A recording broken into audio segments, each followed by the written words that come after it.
U.S. President George Bush got an unexpected surprise during his unannounced visit to Baghdad.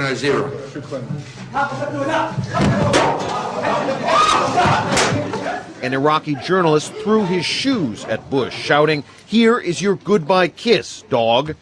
The shoes missed, and the man was wrestled to the floor and hustled away. The incident took place during a press conference with Iraqi Prime Minister Nouri al-Maliki.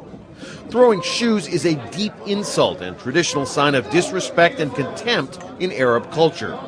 After the first Gulf War, Saddam Hussein had a mosaic of President George H.W. Bush placed on the ground outside Iraq's Al-Rashid Hotel, forcing patrons to step on his face to get inside.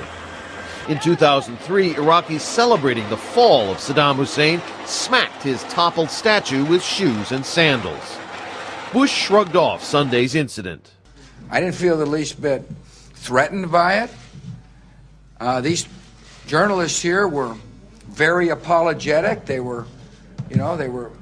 said this doesn't represent the Iraqi people, but that's what happens in free societies. A few moments later, al-Maliki and Bush signed the recently approved Status of Forces agreement, paving the way for U.S. combat forces to leave Iraq by the end of 2001.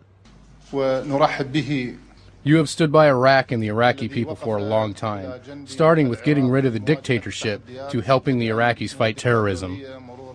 But with the conclusion of these agreements and the courage of the Iraqi people and the Iraqi troops and American troops and civilian personnel, it is decisively on its way to being won. But over 140,000 U.S. troops remain in Iraq, more than 5 years after the invasion.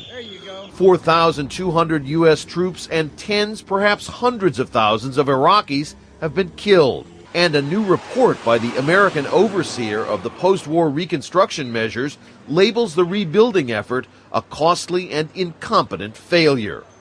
At the beginning of the war in Iraq, before Bush prematurely declared mission accomplished, administration officials confidently predicted American forces would be greeted with flowers and candy. Instead, in a bitter footnote to his deeply unpopular presidency, Bush leaves Iraq dodging insults and shoes. Rob Reynolds, Al Jazeera, Washington.